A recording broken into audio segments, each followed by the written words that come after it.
मंसूर का दर्दनाक जिस्म को काटा गया। वैसा इस्लाम में कोई जिस्म काटना, उसके टुकड़े करना, उसके खेमा करना, ये कोई बड़ी बात नहीं है। फिर वो जानवर का खेमा बनाओ या इंसान का खेमा बनाओ, ये जानवर की गर्दन काट दो, ये धर्म के नाम पे इंसान की गर्दन काट दो। इस्लाम के भीतर कोई गर्दन काटना, किसी का खेमा बनाना, ये कोई बड़ी बात नहीं, ये कोई नई बात नहीं, कोई गंभीर बात नहीं है। वो तो आसानी से कर देते। और मंसूर को भी जो मारा गया बड़ी आसानी से मारा गया। दर्द तो सुनने वाले को, जो सच्चे लोग थे, उनको दर्द हो रहा था कि क्या बात है, इतनी बड़ी सजा, इतना इस्लाम के भीतर कुरूर, इतना इस्लाम क्रूरता से बना हुआ इस्लाम है, जो कि मंसूर को इतने बेरहमी से तुमने मारे।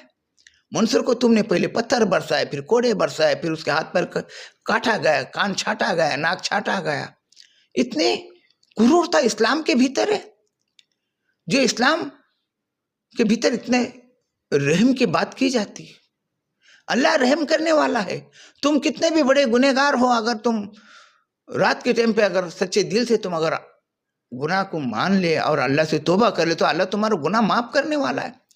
वो इस्लाम इतना क्रूर, उस इस्लाम में इतना रहम नहीं। कौन सा जुल्म किया था? हिटलर की तरह तो उसने जुल्म नहीं किया था। जो हिटलर ने 10 लाख लोगों को गैस की भट्टी में डाल के लोगों को मार डाला, इतना तो किसी का घर दार उजाड़ा नहीं था। जो लादेन ने कई लोगों को जान लिया, बिल्डिंग का बिल्डिंग गिरा दिया, कई लोग मर गए। ऐसा तो गुनहगार नहीं था, इतना तो कोई गुनाह नहीं किया था उसने। उसका गुनाह था ही क्या? एक रत्ती भर भी मंसूर ने कोई गुनाह नहीं किया था। मंसूर का कसूर था क्या जो इतना इस्लाम बेरहम बन गया? मैं तो यही कहूंगा कि इस्लाम का मतलब होता अमन फरस्त, सुकून शांति वाला, रहम वाला। फिर ये कौन सा इस्लाम है जो मंसूर को इतनी बुरी मौत मारे, तड़पा तड़पा के मारे? ये कौन सा इस्लाम? आज हम बात करते हैं हुसैन मंसूर हल्लाज की, जो बगदाद शहर के रहने वाले थे। हुसैन हल्लाज को मंसूर कहा जाता। मंसूर कहने का वजह यही है, बगदाद शहर के बाजू में करबला है, वहाँ पर इमाम हुसैन की मज़ार है। उस हिसाब से हुसैन ये नाम देना या कहना वहाँ के लोगों को सही नहीं लग रहा था। इसीलिए वहाँ के लोगों ने हुसैन को बाप का नाम मंसूर से वो जग जाहिर हो चुके, तो हम भी उनको मंसूर ही कहेंगे। मंसूर एक सूफी फकीर थे। बचपना तो उनका धर्म के रीति रिवाज से बीता। बड़े ज्ञानी थे, लिखे पढ़े थे, होशियार थे, आलिम थे। मगर एक बार किसी को ऊपर वाले की जब बुखार चढ़ जाता, वो अपनी जान गवा के ही दम ले लेता। फिर उसके ऊपर कितना भी इल्ज़ाम लगो, कितनी भी बुरी सी बुरी उसके ऊपर मुसीबत आए या कुछ भी हो जाए, घर उजड़ जाए, लोग उसका कत्ल करे, लोग उसको बेरहमी से मार डाले या कुछ भी करे, मगर ये जो एक मालिक का जो बुखार इंसान को कभी चढ़ गया, वो उतरता नहीं। हमने कई किस्से कहानी सुनी है, फिर वो मौलाना रूमी की हो, शम्स तरबेज की हो, बायजीत की हो, बुल्ले शाह की हो, कई ऐसे सूफी जीवन के भीतर इनको समाज से, धर्म से धिक्कार मिला, इनको समाज ने बहुत तकलीफ पहुंचाई, मगर इनका जो मालिक से जुड़ने का जो बुखार था वो कभी उतरा नहीं। जबकि ये दुनिया में नहीं है, मगर आज तक इनका बुखार उतरा नहीं है। लोग इन सूफी को असली सूफी मानते, प्योर सूफी, जो रब से जुड़ गए थे, जो रब में मिल गए थे, प्योर, कुछ भी उनमें बनावट नहीं थी। इसी तरह मंसूर की भी कहानी जब हम सुनते हैं तो हमको मंसूर के भीतर भी वही खुशबू नजर आती है, ऊपर वाले की खुशबू नजर आती है। और जो समाज ने उनको तकलीफ दिया, उस समाज से हमको बदबू आने लगती है। मंसूर ने यही कहा था, इनल हक का नारा लगाया था। मंसूर ने यही कहा, इनल हक, मैं खुदा हूं। अब मैं खुदा हूं, इस बात को समझना बहुत आसान भी है और धर्म की निगाह में बहुत मुश्किल है, क्योंकि मंसूर तो कोई इतना बड़ा कोई राजा तो था ही नहीं, या तो उसकी बहुत बड़ी हवेली थी, बहुत बड़ा धन संपत्ति वाला था, जिसमें उसको गुरूर आ गया, जिसके भीतर एक अहंकार आ गया, मैं पना आ गया, मुझसे बड़ा इस दुनिया में कोई नहीं, मैं सब कुछ हूं। ऐसा तो मंसूर का कुछ था ही नहीं। मंसूर के पास था क्या? जब मंसूर ये कहने लगा कि मैं खुदा हूं, मंसूर के जो इबादत थी, मंसूर एक पागल किस्म का इबादती था, जो सालों साल ना कभी नहाया, न जिस्म को धोया, धूल मिट्टी के भीतर, तपती धूप के भीतर बस वो पड़ा है अपनी धुन में। जब वो खुद मिट गया, जब उसको लोगों ने कहा कि हुसैन तो होश में है, तब मंसूर ने कहा, तुम्हारा मंसूर मिट गया। तुम जिस मंसूर को देख रहे हो वो मंसूर रहा नहीं, वो है नहीं अब मंसूर। तुम किसको पुकार रहे हो? तुम किसकी मजाक उड़ा रहे हो? तुम किसको भला बुरा सुना रहे हो? जिस मंसूर की तुम बात कर रहे हो वो तो मर चुका। अब जो है वो वही है,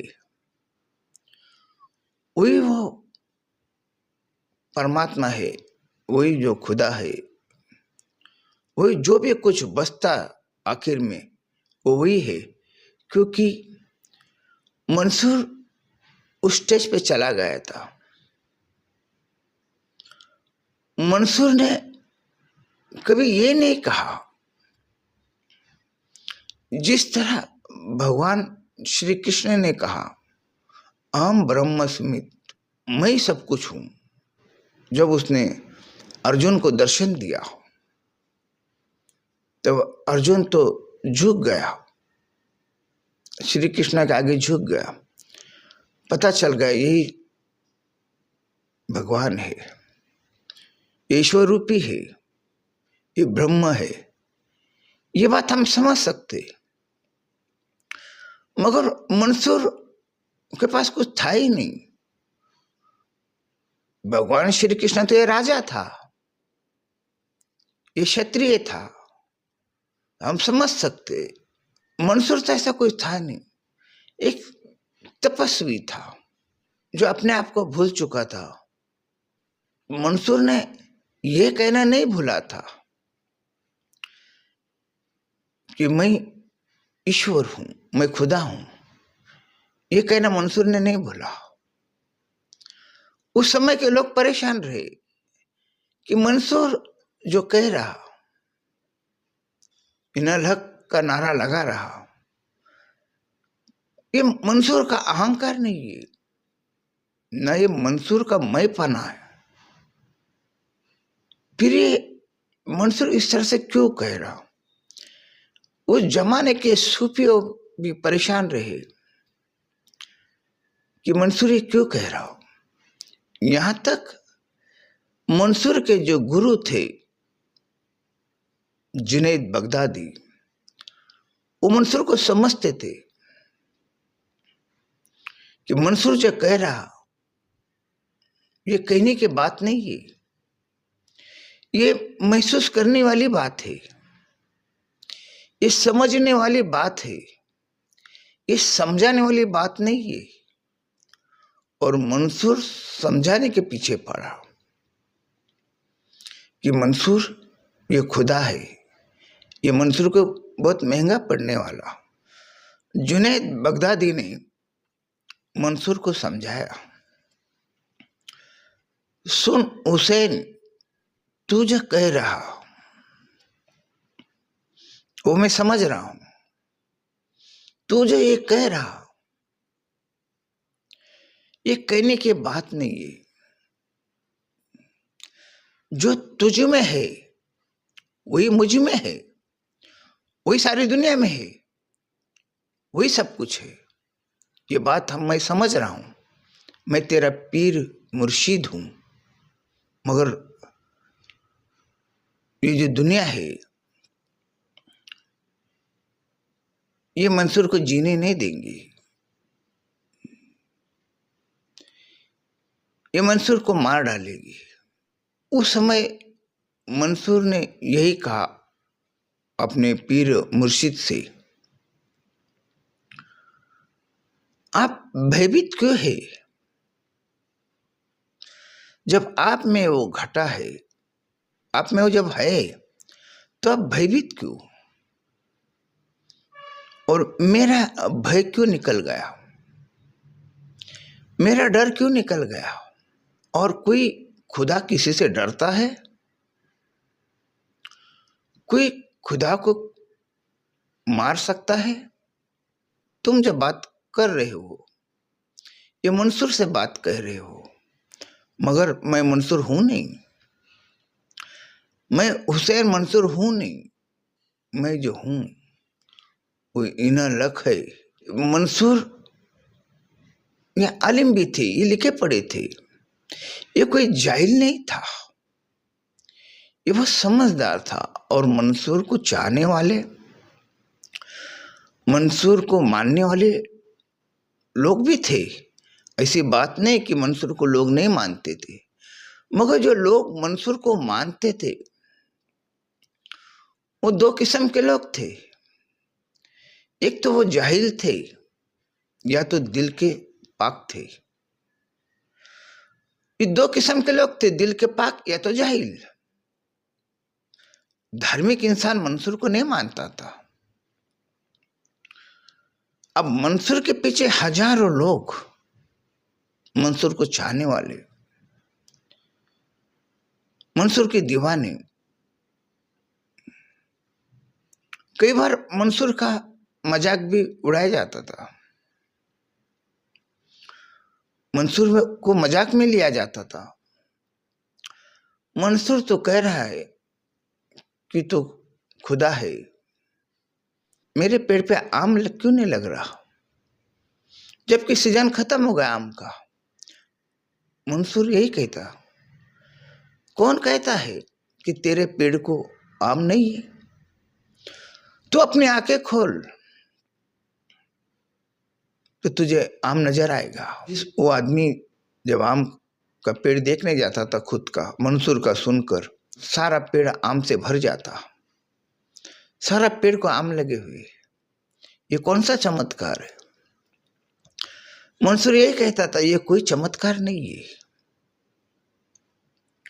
हम जैसा देखते हैं, हम जैसा देखना चाहते हैं वैसा हमको नजर आता, सिर्फ आंखें हमारी होना चाहिए। जब किसी का बेटा महीने का पगार अगर अपने माँ बाप को ला कर देता है तो माँ बाप खुश हो जाते हैं, और वही बेटा अगर माँ बाप को एक आधा महीना पगार ला के नहीं देगा तो माँ बाप नाराज हो जाते। मगर जिस बाप को अपने बेटे से प्यार है वो नाराज नहीं होगा, वो अपने बेटे पे नाराज नहीं होगा। वो जितना पैसा ला के देता था तब भी वो खुश था, आज नहीं ला के दिया तो भी उतना ही खुश है। वही बाप का प्यार है। दिया तो खुश, नहीं दिया तो दुख। ये बात कोई प्यार करने वाले में नजर नहीं आता। ये बात मंसूर ने समझाया।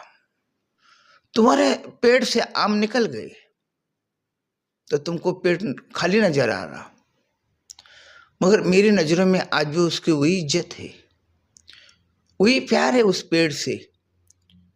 जब वो फल दिया था, आज फल नहीं तो भी ये हमारा आंखों का कसूर है। ऐसी मंसूर की ऊंची सोच ये जुनैद बगदादी समझता था। जुनैद बगदादी कोई हल्का पीर नहीं था, बहुत बड़े आलिम थे, पहुंचे हुए थे। जीवन के भीतर उन्होंने भी बहुत सारी कठिनाई उठाए थे, बहुत सारा दुख दर्द झेले थे। यूं ही उनको भी खुदा नहीं मिला था, यूं ही वो अपने भीतर नहीं गए थे।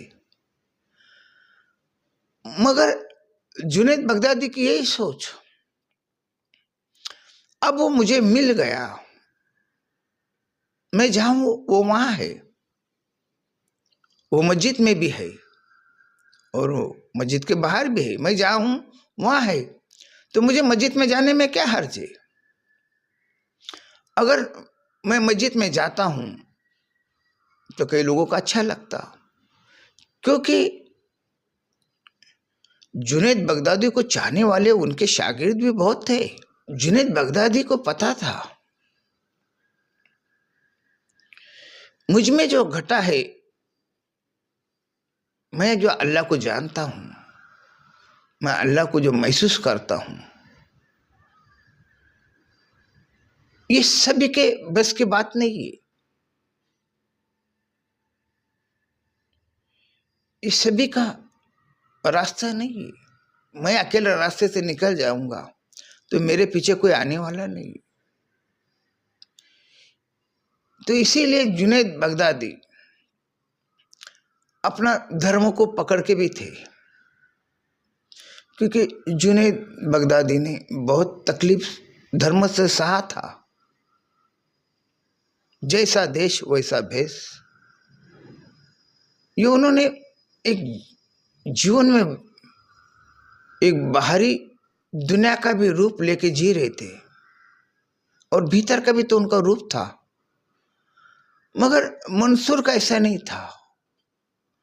मंसूर की सोच वही, बाहर भी वो भीतर भी वो, जो है वही तो है, और कोई खुदा किसी से क्या डरेगा। ये भगवान श्री कृष्ण ने कहा है गीता के भीतर, ना ही तुम उसको जला सकते, ना ही तुम उसको सुखा सकते, ना ही तुम उसको मिटा सकते। उसका अंत नहीं है, ना ही उसका प्रारंभ था। वो किसी मां से जन्म नहीं लिया, न वो मरेगा। फिर मंसूर कैसा मरेगा? मंसूर का देह ने जन्म लिया, तो देह आज ने कल तो मिटने वाला, उसकी कौन फिक्र करता। और आज तक देह की फिक्र किसने किया? कोई सूफियों ने आज तक देह का फिक्र किया ही नहीं। देह आज गिरता कल गिरे, इतने कैद खाना है, इतने मुसीबत का जंजाल है जो इंसान ने स्वीकार कर लिया। अब इसी से इंसान को मोह होगा, इसी से इंसान को प्यार होगा। वो इंसान उसी को कहते हैं। मगर मंसूर की सोच अलग थी। मंसूर कहता था मैं जान लिया, और धर्म यही कहता कि तुम जानो मत, तुम मानो, खुदा को मानो, धर्मों को मानो, जानो मत। जानने की गलती करोगे तो बेमौत मरोगे। फिर ये बेमौत कई पैगंबर को दिया गया, कई बेमौत पैगंबर को मारा गया। जीसस ने यही कहा था कि मैं उस खुदा का बेटा हूं। इसका मतलब ये नहीं है कि जीसस ही खुदा का बेटा है। खुदा के बेटे हम भी हैं, मगर हम खुदा से जुड़े हुए नहीं है। हम लावारिस की तरह है। हम खुदा से बहुत दूर है। हम खुदा को मानते हैं, हम खुदा को जानते नहीं। ईसा अलैहिस्सलाम ने जाना था, तभी तो कहा वो मेरा बाप है। हम नहीं जानते, इसलिए हम कह नहीं पाते, और कहने का नतीजा आपको पता है। यही बात मंसूर ने कहा, वो मुझ में है, वो मुझ में है। ये कहने के लिए वो लायकी भी लगती, वो लायक बनना पड़ता। ये कहने के लिए तुमको वो लायक बनना पड़ता। मंसूर जब उस लायक बन गया, तब उसने कहा अब यहां कोई और कह देंगे तो लोग उसको तो पागल कहेंगे। मंसूर को पागल कहने वाले ने पागल कह दिए। पर आज हम मंसूर को समझने जाते हैं, और मंसूर को समझता एक सूफी समझता, जो इबादत में अपने आप को खो दिया, धर्म से बाहर निकल गया, वही मंसूर को समझेगा। जो धर्म में डूबा है वो तो कारून की बात करेगा, वो तो फिरौन की बात करेगा। अच्छे अच्छे फिरौन की, मैं कहने वाले, खुद को खुदा समझने वाले की फिरौन की दुनिया लूट गई, कारून की दुनिया लूट गई। ये बड़े बड़े मिसाल देते हैं कि ये राजे थे, मगर उनमें और हुसैन मंसूर में जमीन और आसमान का फर्क था। उनका अहंकार था, फिरौन का अहंकार था। फिरौन की सोने की नगरी थी, जिस तरह रावण की नगरी थी उस तरह ही फिरौन की नगरी थी। फिरौन जालिम था। फिरौन ये बस सुलूक करने वाला इंसान था। जिस तरह से हिटलर था उस तरह से फिरौन था। मगर मंसूर जो था, इसने किसी के ऊपर जुल्म नहीं किया। सारा धर्म मंसूर के ऊपर जुल्म करने के ऊपर टूट पड़ा। इसमें अहंकार धर्म को था, मंसूर कर नहीं था। मंसूर ने गुनाह किया क्या था? मंसूर का गुनाह क्या था? मंसूर ने किसी का बाप को अपना बाप नहीं माना। मंसूर ने यह नहीं कहा ये सारी प्रॉपर्टी मेरी है, ये सारी दुनिया मेरी है। मंसूर ने यही कहा मैं खुदा हूं। मंसूर ने कोई दावा नहीं किया मैं दुनिया को डुबा सकता, मैं सूरज को पिघला सकता, मैं कयामत ला सकता, मैं तुमको हुर परी दे सकता। ये मंसूर का दावा नहीं था। मंसूर जो अपने आप को जो खुदा कह रहा था, वो बात सब समझते थे, मगर धर्म को दिक्कत थी।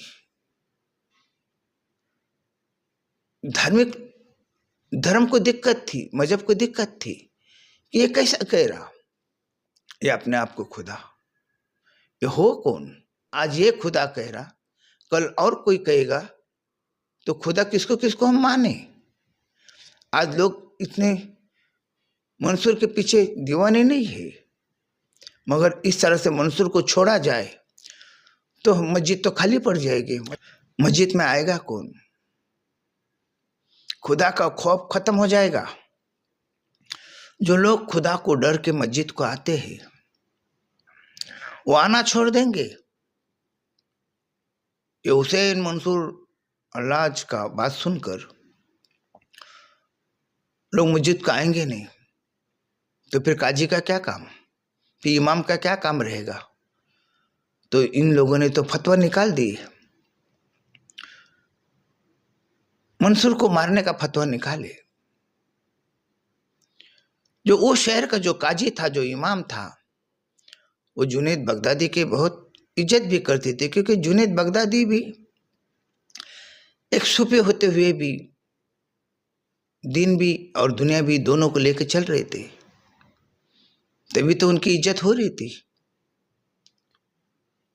तब जुनैद बगदादी ने उनको बहुत समझाया। मंसूर फतवा निकाले जा रहा, अभी वक्त है, यहां से कहीं निकल जाओ, यहां तो फिर तो ये कहना बंद कर दे, तो लोगों को समझाना बंद कर दे, लोगों की आंख मत खोल। यहां लोगों की आंख खोलता है धर्म, और तू आंख मत खोल। तू कोई धर्म नहीं, तू कुछ धर्म की बात नहीं करता, तू धर्म की नजर में गलत बात करता। तेरे वजह से धर्म के भीतर फितना गिरने की नौबत आ गई।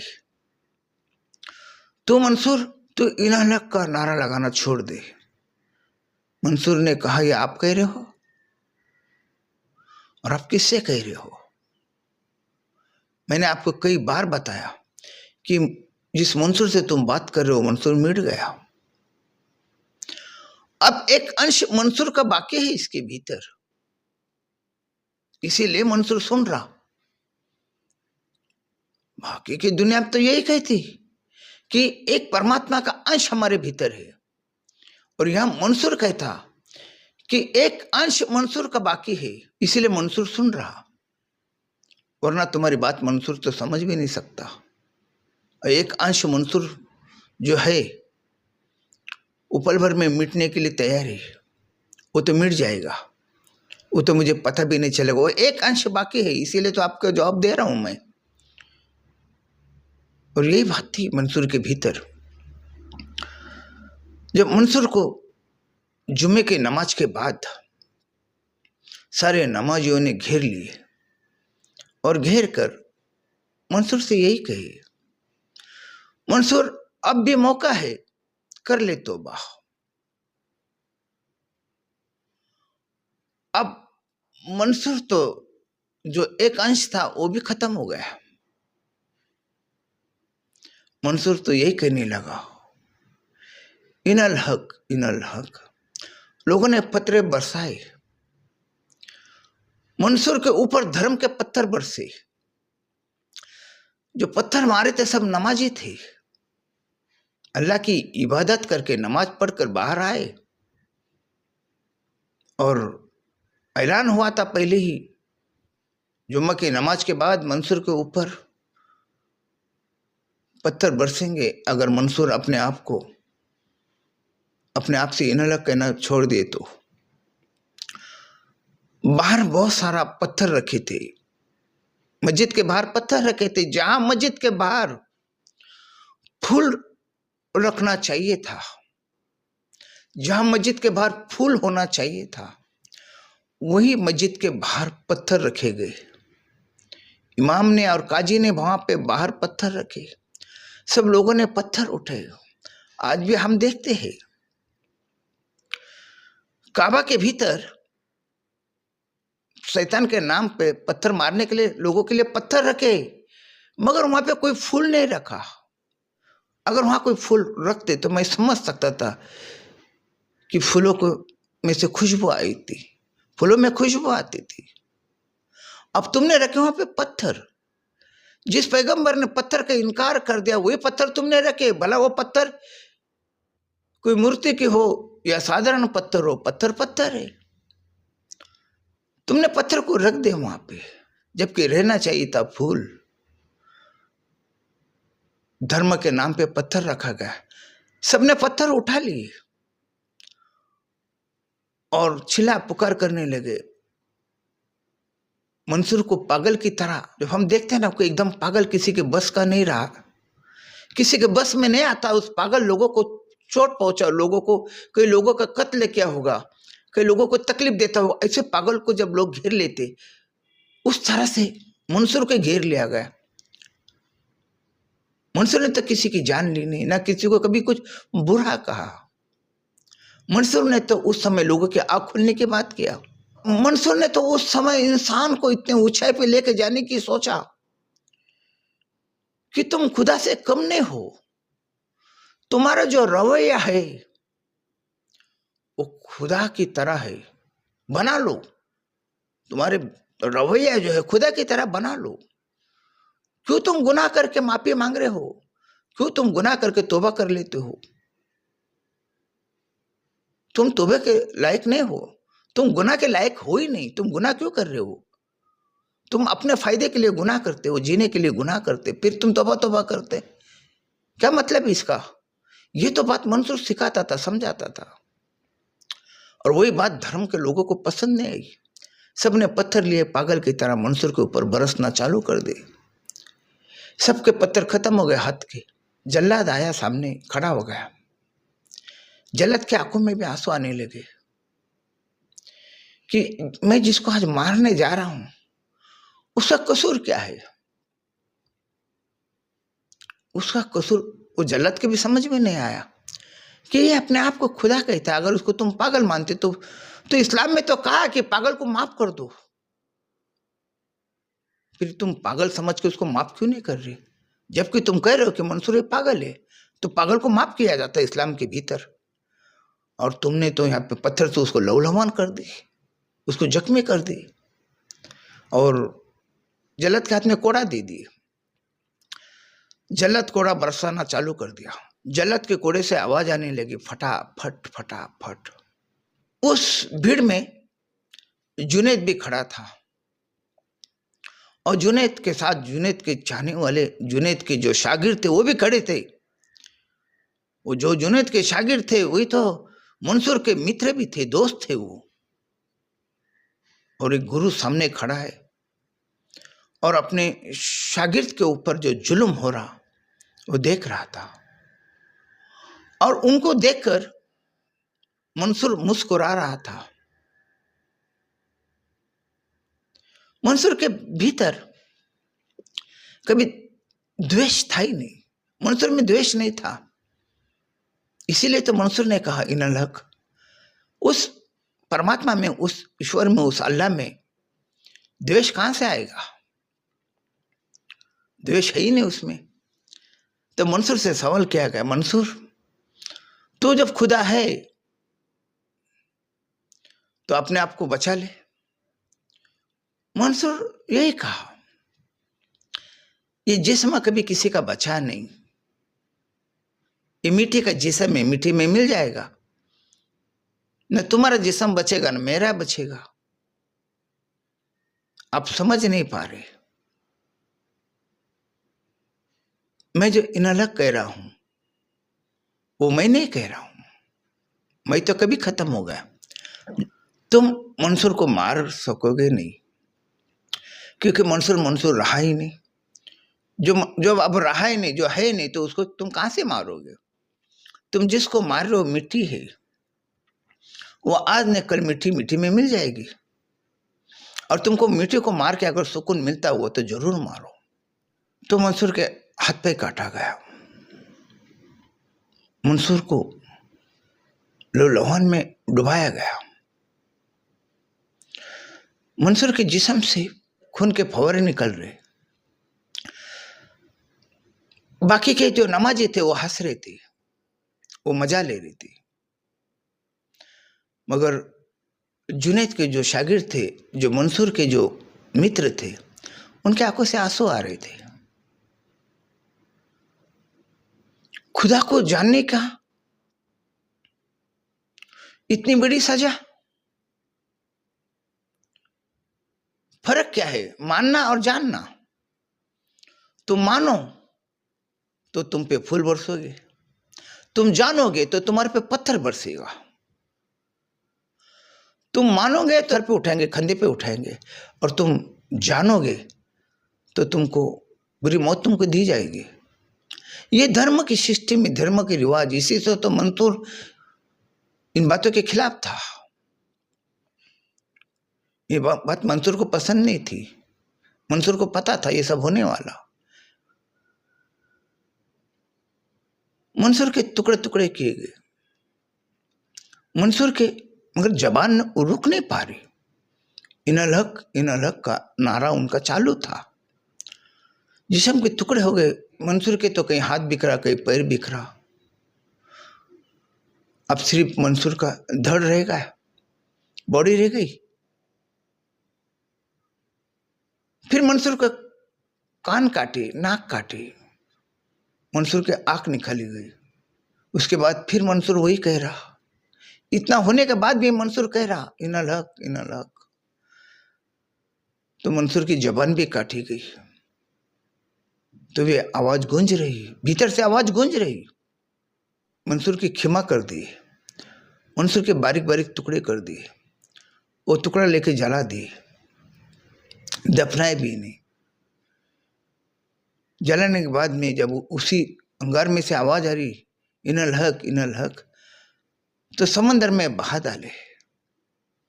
समंदर से भी वो उनकी राख बाहर आई, वो यही आवाज देने लगी इनल हक, इनल हक। तो मंसूर की मौत, मंसूर का कसूर, मंसूर की जिंदगानी, किस तरह से मंसूर गुजरा। मंसूर के पीर होते हुए भी,